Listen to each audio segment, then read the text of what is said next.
Hello and welcome back to the Bird's Eye View podcast. We are here on Wednesday, May 28th, and we are officially a third of the way through the Major League Baseball season. And so there's no better time for us to catch up with Thomas Hall, writer at Jays Nation, Dine Sports, and MLB.com. Thomas, thanks so much for taking the time to join the show. Of course, guys. Thanks for having me on. It's, not the best of times to be talking about Blue Jays, but I'm never going to say no to talking about baseball. It's been quite the season so far. I think, mentioning that it's exactly a third of the way through. Before we kind of get into some specifics, I guess, kind of what has been your general takeaway from this team? You mentioned, things aren't going that well right now, of course, amid this putrid offensive stretch. But, just a week ago, we would have been having a much different conversation.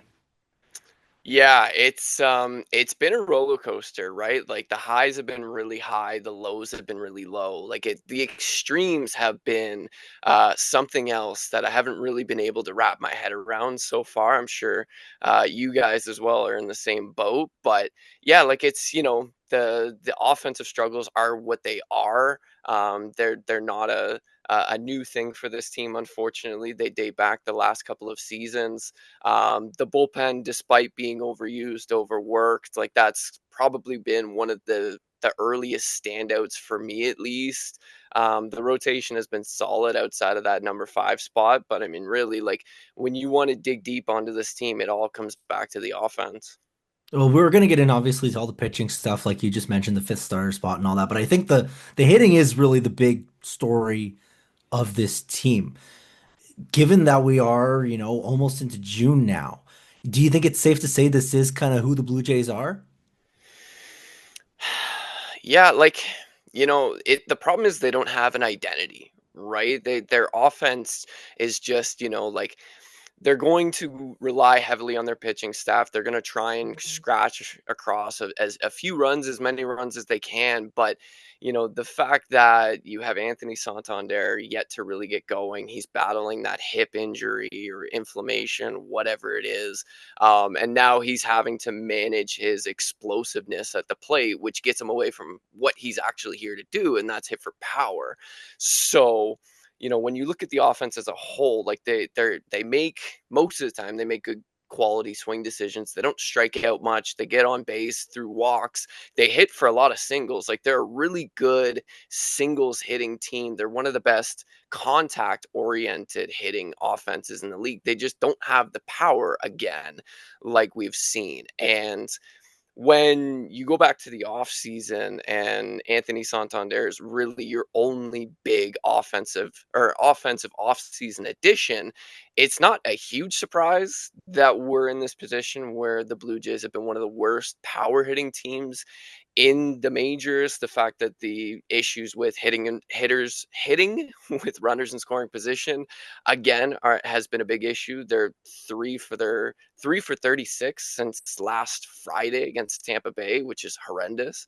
And so, yeah, like you do hope that, Vladdy can start hitting for consistently a lot more power. And, eventually Anthony Santander will figure out the hip thing and start mashing balls out of the park. And this team can hit for more power than they did a season ago. Cause I think talent wise, they have that in there. They have the ability to be a middle of the pack power hitting team to go along with the amount of contact and walks that they're able to generate. It's just we haven't been able to see them put it all together thus far, and because of that, you're seeing all of the stress being put on the pitching staff. It's an interesting watch, really, because I think the team that we saw in April they kind of had the nice start where Jimenez was kind of driving the power output, and then they struggle through the end of the month with basically no power whatsoever, and then we see the Seattle series where things break out, and then we've kind of been on this seesaw, I guess, of back and forth of what offensive team is going to show up. Going forward, I mean, is this kind of going to be the way that the rest of the season goes? Are we going to be riding that roller coaster the rest of the way, or is there kind of a waiting out period with Vlad and Santander that will hopefully eventually get them to be a little bit more consistent? Yeah, I think until you have those top three in your order start to get going consistently, it's probably going to be more of the same moving forward. Like the surge that Dalton Varsho has had at the plate has been really encouraging to see, especially because historically, that's not typically a guy that's going to give you a lot of consistent production in your offensive lineup. So I think, you've gotten the contributions further down in the lineup so far, right? Like Jimenez, like you said early on, he was the big guy. Springer, too, he had such a hot start to the season. Now he's come back down to earth. Alejandro Kirk has been a really strong surprise of late, too. But it all gets back to the Blue Jays needing their best hitters to be their best hitters. And we haven't seen enough of that so far. And that's why you're seeing such an extreme in their production. And until you get more of that from Vlad, Santander, Bichette too, because even though Bill Bichette's numbers aren't terrible, you don't have that power aspect yet from him either. So, for right now, this is kind of how things are going to have to be, at least for the short term. Well, you just mentioned him, Board. It was just going to bring him up, and just another guy that just hasn't really slugged. But the thing is also is that you look at some of the underlying metrics, and there's reason to be optimistic, but it's kind of been a repetitive theme with these Blue Jays. I think back to a couple years ago when Vlad was one of the hardest hitting players in Major League Baseball, and of course walks away with an underwhelming, what was it, sub 800 OPS. This is just kind of how the Blue Jays seem to operate at this point, and it's almost like it's not poor luck. It's something else. It's just so hard to, I guess, comprehend why they keep ending up in this situation. Yeah, it really is. It is puzzling because Bichette's a great example of it. Like earlier in the season, his expected slugging was like 100 points higher than his actual. And so, not all of that is luck, right? Like there's more to it than that.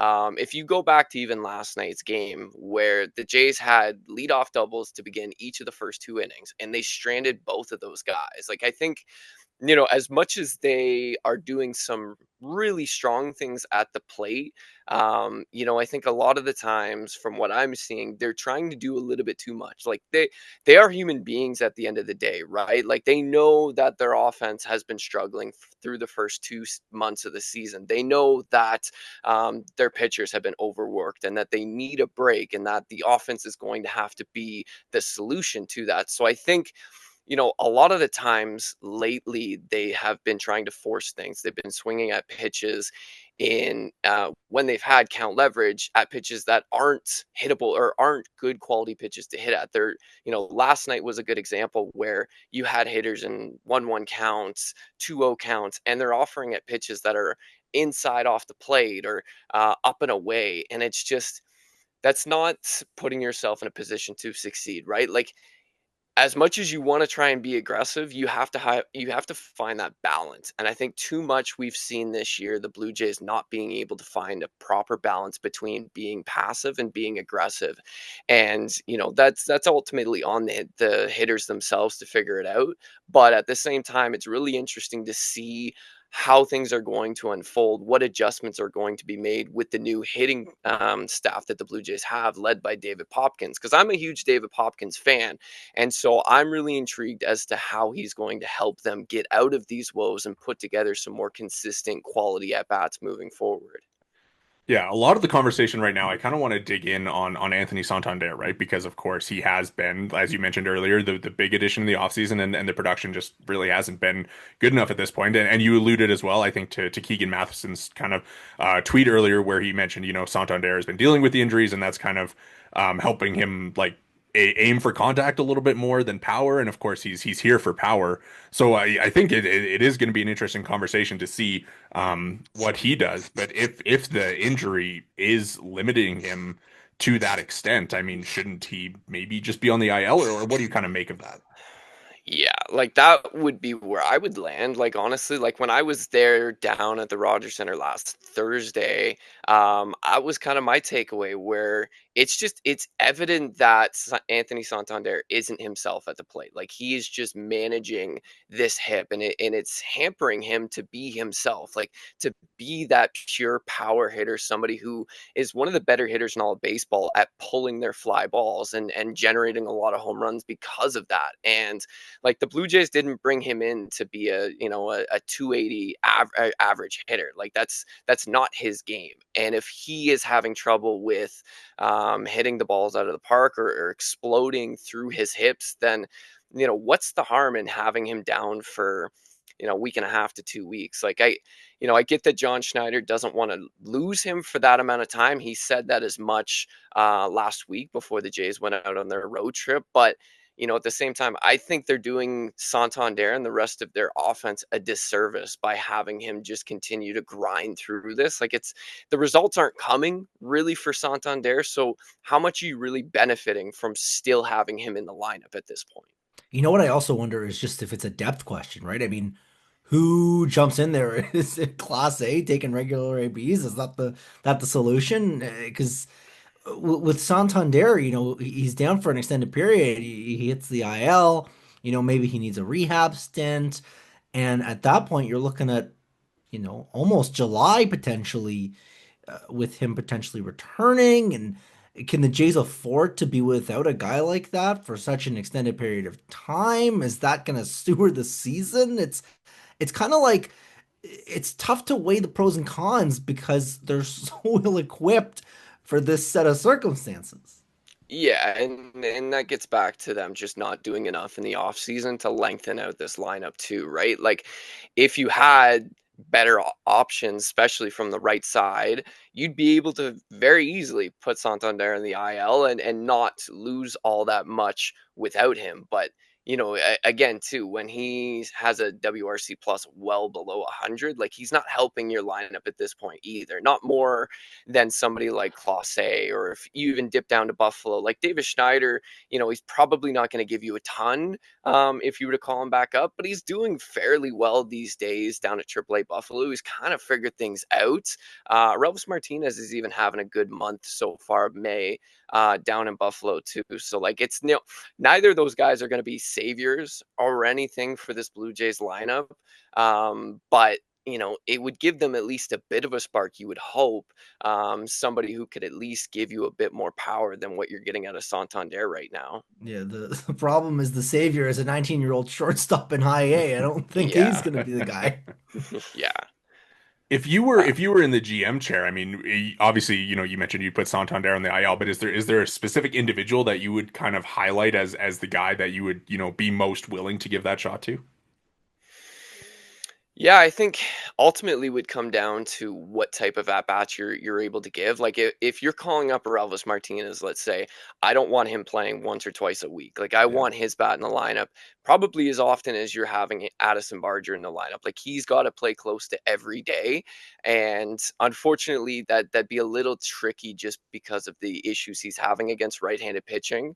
And so that's why I would probably lean more towards Davis Schneider, especially because like with the way the Jays roster is built right now, they kind of need somebody who plays the exact position that Davis Schneider does. Somebody who could play a little bit of outfield, a little bit of the infield, hits right-handed, gives you some thump. Like that's Davis Schneider to a T. And so, if this slump continues and the hip thing continues to linger for Santander, then I would certainly be considering that type of move. Yeah, it'll be kind of interesting, I guess, kind of as we are a little bit over 2 months away from the trade deadline. I think I don't know if there's going to be any movement early on before that date because they are kind of in that middle of this weak American League right now. Like I think getting ahead of the curve probably would be advantageous for it, but isn't going to be a lot of guys that they can get out there and buy. As you kind of look ahead to that, like, is there anybody that you've identified early on as a potential trade piece that they could be looking at this point? Yeah, so it's so hard, right? Because there's so much parity right now, both in the American League and the National League. Like outside of, let's say, the White Sox or the Marlins or the Rockies, like even the Orioles, I guess you can put into that category because they've had such a brutal start to the season. But like everyone else is like one good week away from being like technically in a playoff Yeah. spot, and the Jays are in that conversation too, which makes it muddy for them. But I think they definitely need to go out and get a right-handed power hitter. Like that's pretty obvious in my mind. That should be near the top of their priority list for them. Bullpen is always an area that contending teams, look to upgrade around the trade deadline too. So I would probably assume if the Jays are in a spot where they're contending, they'll look to do that as well. And then obviously the fifth starter spot too. Like that's a position the Blue Jays absolutely need to address. In terms of some hitter options, like I've long thought that Taylor Ward would be a Yeah. great fit on the Blue Jays, especially now that he's gotten hot at the plate.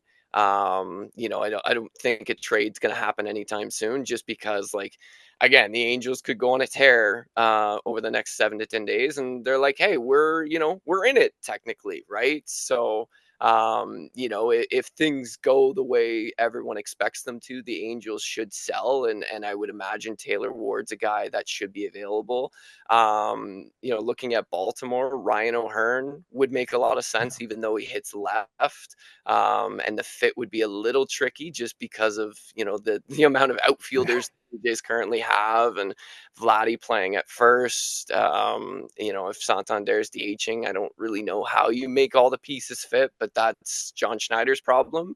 But for right now, like it's really challenging to find a lot of attractive pieces just because of the teams who you look at and say, yeah, they're probably going to sell. Like you look at the Rockies roster, I don't really want anybody from them, right? Like You're we're telling a me you're not little, trying to emulate the Colorado Rockies? yeah. As much as I would want to take advantage of them, yeah, like you could not interest me in pretty much anyone on their roster right now, unfortunately. It's pretty bare, right? I mean, even like if we're sticking in the National League, somebody like Jesus Sanchez would make Yeah. sense for the Jays too. He's another lefty outfielder, but somebody who could give them some pop in the middle of their order, and ultimately, like, if the Blue Jays are looking to add around the trade deadline, adding some more thump to this lineup is something they're going to have to target. Yeah, well, what's been big at least is that the pitching has basically done its part. I mean, you look at the last couple games, save for getting blown out by Tampa in the last game of that series. It's been a lot of low scoring affairs, right? I mean, just yesterday was a 2-0 game, and the pitching is pretty much put them in a position where they kind of have the margins, even as thin as they may be. The margins are there to win, to be successful still, despite the lack of offense. Yeah, they are. Like the pitching staff has been the reason why the Blue Jays are where they are, like, and aren't further below 500. And they've had to play with basically zero margin for error because of the offense. But the way Kevin Gausman has surged lately, the splitter has looked phenomenal. I just did a piece earlier this week on Blue Jays Nation about how well the underlying numbers are for the splitter, how he's getting a lot more vertical break with that pitch. He's throwing it slower. He's reduced the spin rate of it as well, getting way more swings and misses with it as well. So, like, I think with him, this is probably the closest we've seen Gosman back to his peak, like 2021 through 2023 version of himself, which is great news for the Blue Jays because, like, they have really missed like that frontline starter role in their rotation. Like Jose Barrios has been consistent, like he's been throughout the entirety of his career. Bassett is a hound, right? Like he's such a reliable, dependable guy.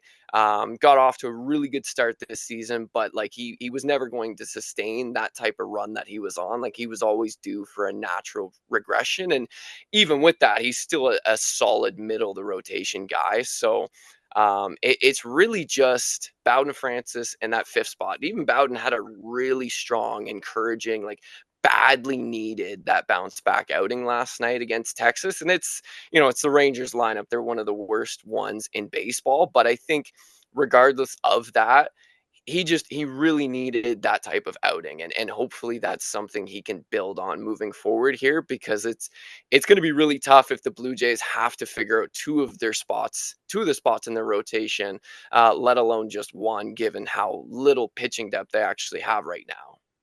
Yeah, I'm glad you mentioned your piece on Gossman. Really great read. I suggest everybody listening goes and checks that out. But as we kind of look at that fifth starter spot, obviously it comes up tonight. Paxton Schultz is getting the ball. We've seen Eric Lauer in there. We've seen, variety of guys. And at this point, Spencer Turnbull's a couple rehab starts away. Sounds like he's going to be at Buffalo next time out. What is the solution there? Is it cross your fingers that Turnbull turns out to be what he was last year? Is it, mix and match until you get Alek Manoah back? What is the pathway for them? Yeah, it's probably all the above, right? Like it's just patch your way until either Max Scherzer Yeah. comes back and is able to somehow pitch through the thumb injury, which I don't have high hopes for, honestly, at this point. Alek Manoah, like that seems like something that the Blue Jays are really targeting around August. Hopefully, they'll be able to keep their heads above water until then with that fifth starter spot. But it really is, just a matter of how much duct tape you can have right now, right? Like it's such a mess. Like Easton Lucas gave him some nice run early on in Yeah. that spot. Eric Lauer's done a decent job. Jose Urena has been okay. He's now more of a bullpen guy right now, anyway. But yeah, it's a bit of a tire fire, unfortunately. And Spencer Turnbull, like he's a decent depth guy. I don't really expect him to come in and blow anyone away or anything, especially because he's had such a late start to the year. Like Yeah. this is going to take him a good amount of outings for him to really feel like he's in midseason form. And so, even though he's probably like 2 or 3 rehab starts away from being up here, which makes sense because we're getting close to that 30-day window anyway, where the Blue Jays would have to make a decision on him.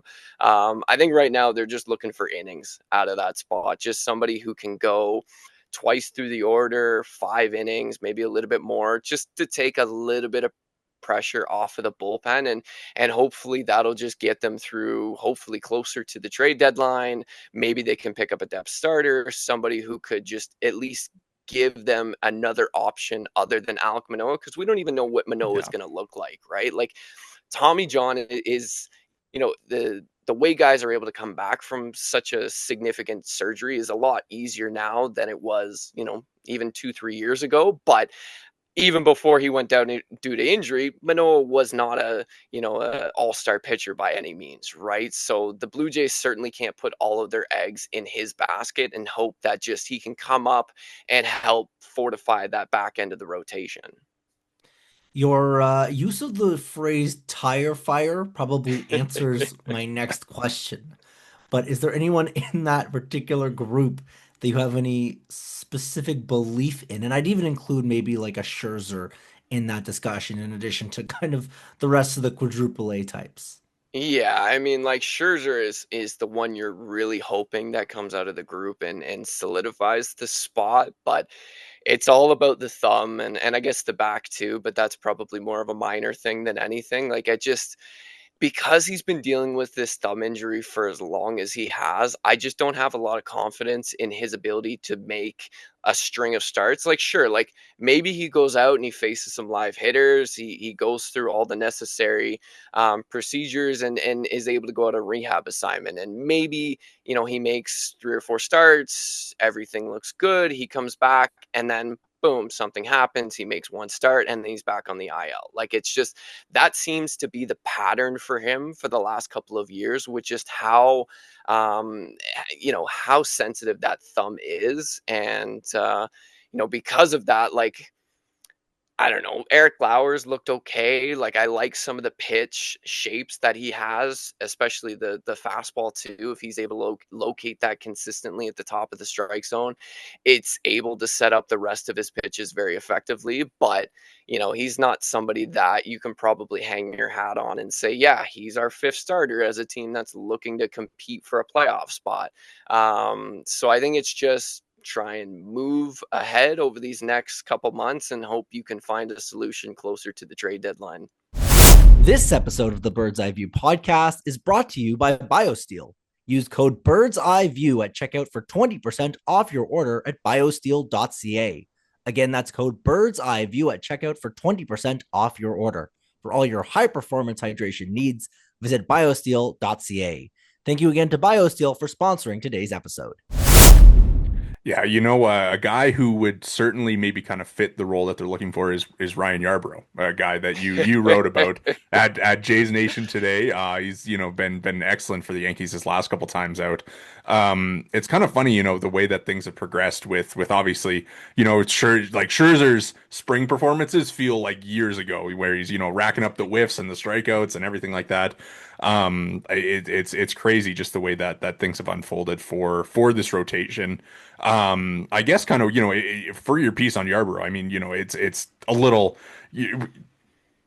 tough to look back and kind of look back on that. But I mean, for as far as like the decision making there, like how do you kind of view that decision at the time? Obviously, you wrote about it, but like, how is that kind of something that's going to linger for this Blue Jays team? So, like, I think, you know, if we travel back in time to the end of spring training and think about where they were at, where the Blue Jays really didn't envision Yariel Rodriguez exploding like he Yeah. had his high leverage role. I still think going into the year, like that's where I had him. Like I entering the year, I had Yariel Rodriguez positioned as one of your medium to high leverage guys. Like that's to me where he's always been best positioned in his role, and that's where I think he should have always been slotted into going into the season. And so it was just puzzling to me as to why the Blue Jays decided to let Yarbrough go, only because they didn't want to carry two multi-inning reliever types in the bullpen. And I think even like let's just say for sake of argument that that's what Yariel Rodriguez would have been throughout all of this season. Like with the uncertainty you had with Max Scherzer, like why is it such a bad thing to have two guys who can give you length out of the bullpen? Like it's just it makes no sense to me. It's all, a moot point now, unfortunately, right? And I don't want to spend too much time rehashing, past history, right? Because then, it just becomes depressing. Um, but The Blue Jays, a depressing team to talk about. This is the first I'm hearing of this. right.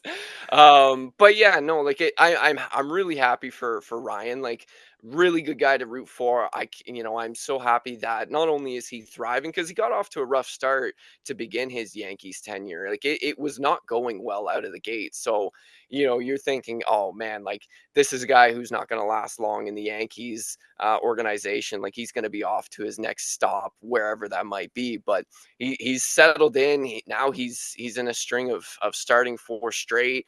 And two of his last starts have been phenomenal. Like 15 strikeouts over his last 11 innings pitched. Like just unreal stuff. The changeup, the Yankees have gotten him into their pitching lab and really done some nice things with him. Added some more vertical break to that. He's throwing it way more against right-handed batters, really making him an effective pitcher versus both lefties and righties. Like he's really starting to blossom here. And it makes you wonder what could have been had the Blue Jays held on to him. And, like maybe he doesn't make the same adjustments he's made with the Yankees, but he still looked pretty damn good with the Blue Jays in his, half a season's worth of sample size last year.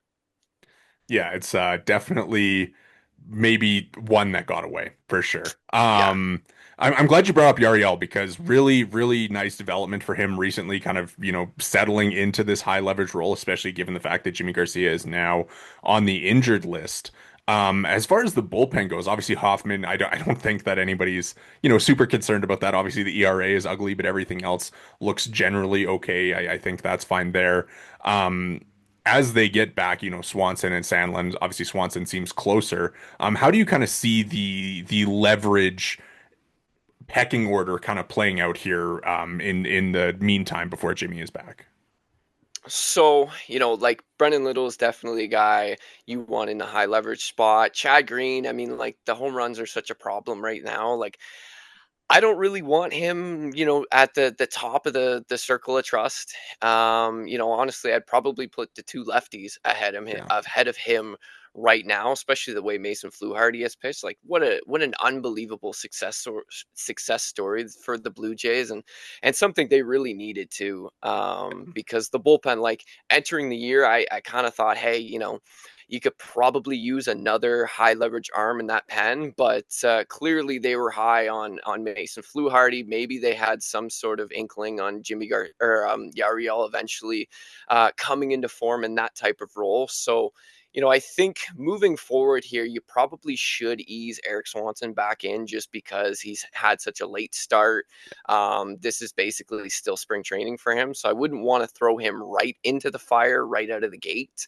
So, if we're looking at trying to bridge the gap to Jeff Hoffman, you're probably looking at, if you have a window of lefties, obviously Brendan Little, Mason Fluharty would be at play. Yariel, to me, like, he's a guy I would basically trust in probably any situation right now, given the way that he's been pitching. Even Braden Fisher, like, he's Yeah. really grown on me, and I didn't expect him to. Like, I watched him a lot in spring training, and I didn't think too much of him. Like, it's just I always thought of him as a depth guy, probably somebody who was gonna spend a lot of time on buses back and forth Yeah. between Toronto and Buffalo this year. But he's really found a home, and I think as the bodies start to come back for the Blue Jays, like, I still think he'll probably fall victim to the numbers game just because he has all of his options left. And Burr and Swanson are both out of their options, right? So once they're done their rehab assignments, you either have to bring them up or put them on waivers. And I think that may ultimately happen with Ryan Burr, but we'll see what happens with his setback too. That might give the Blue Jays a little bit more time there. But I think too, like, just any amount of fresh arms you can get at the back end is just so valuable for the Blue Jays right now. So I think Eric Swanson will be, when he does ultimately come back, he'll be like a breath of fresh air for that bullpen. With no Jimmy, uh, John Schneider gets asked a few days ago, who's your closer if Jeff Hoffman, knock on wood, something goes on with him? And he answered Chad Green, who you mentioned not necessarily in your circle of trust. So who Yeah. is the Blue Jays, call it number two reliever?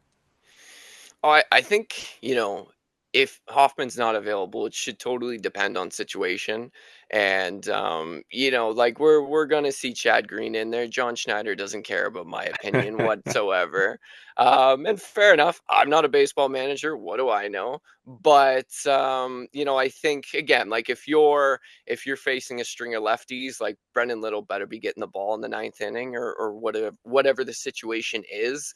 If Hoffman can't go, Yariel too. Like, I would be so comfortable right now seeing him get the ball in the ninth inning. Actually, I'd probably be advocating for that type of spot for him just because he's earned it, right? Like, I want to see that type of personality, that energy pitching in the ninth inning. Like, honestly, like, this isn't an ideal situation, but I would just love, for just the vibe purpose, to see Yariel pitch his way out of a jam, like, bases loaded, nobody out, one run game, pitch his way out of that jam, and just see the emotion pour out of him after getting out of that type of, nail biting situation. Like, I just, like, I'm somebody who feeds off of that type of energy level. And so I'm a huge Ariel guy now that he's been able to just kind of flourish and take off in this high leverage spot that he's grown into here.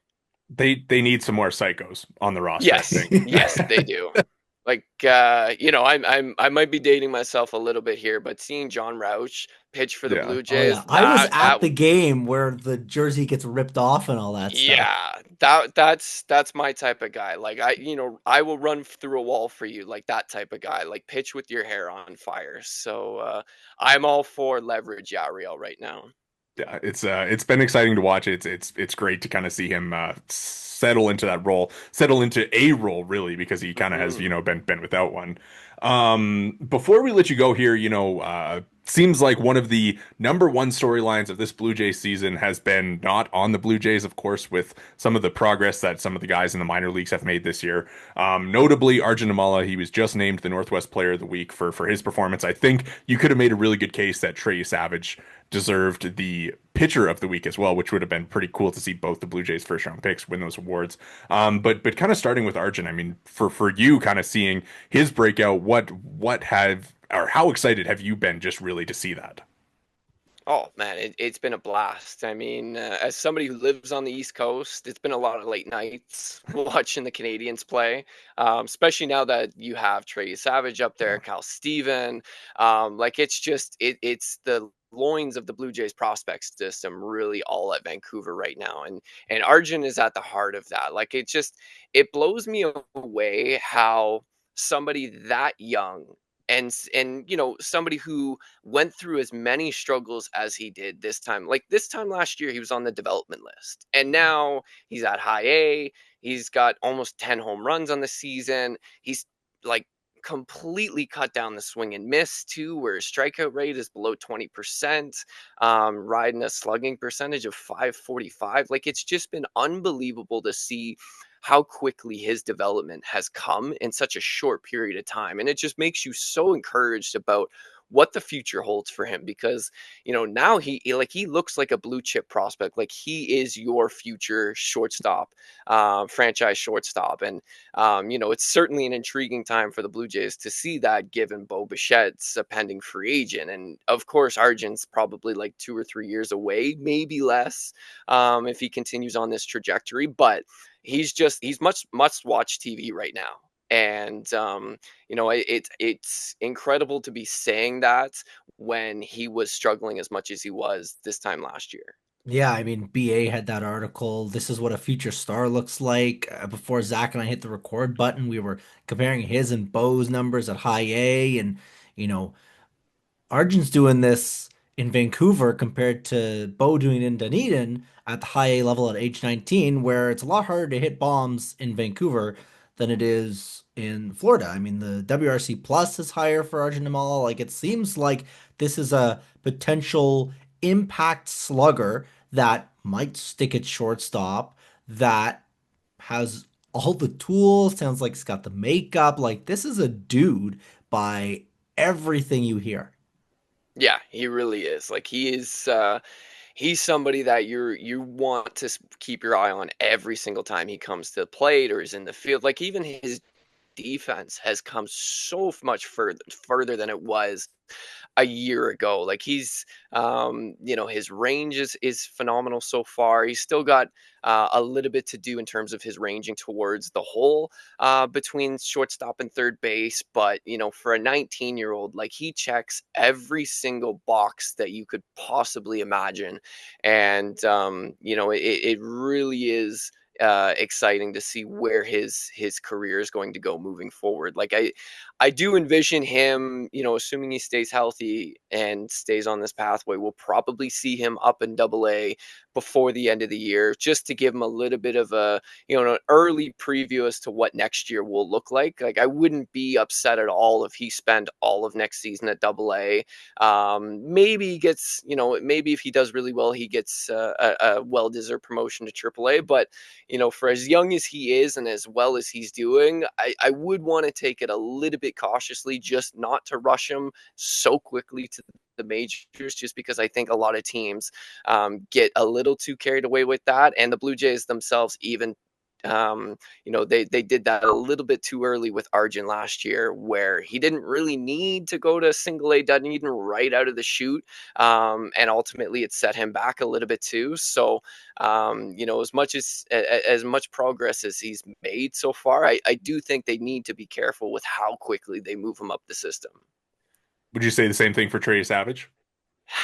Yeah, probably him too. Like it's a little bit different because he's older too, right? But I think with him too, the innings would be more something I would be managing rather than what level he's pitching at, right? Like especially because of the history that the Blue Jays have with all of these young arms going down to serious injuries. you don't want to follow that same trend with Trey Savage or Kyle Steven or any of their other exciting young pitching prospects too.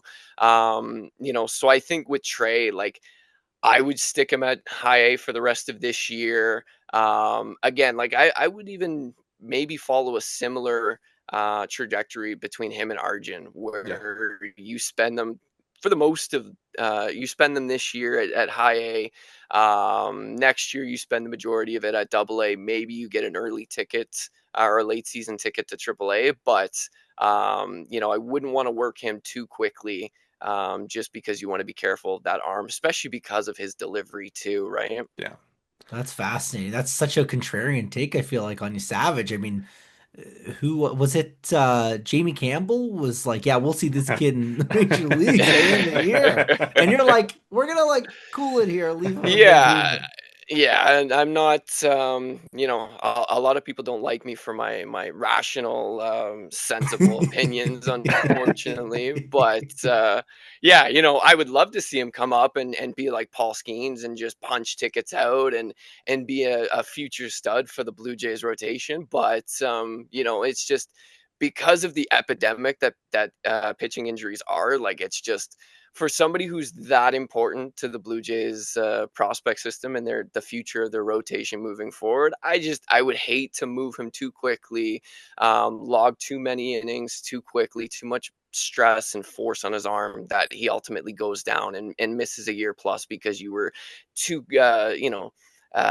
you tried to rush him too quickly up the system. Yeah, Exhibit A, Jake Bloss. I mean, there's a Right. very I mean, obvious look, example. you can thank the Astros for him having to be out until next season.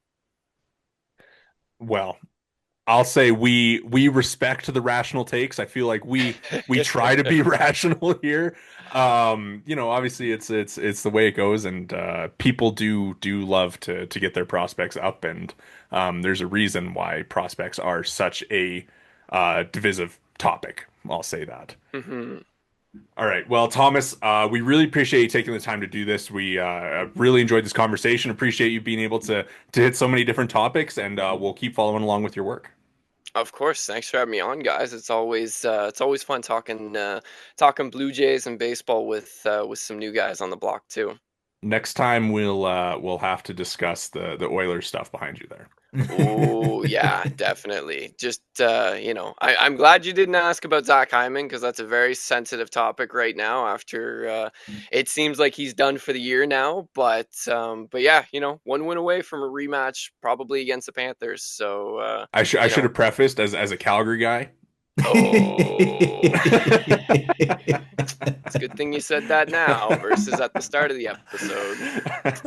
All right.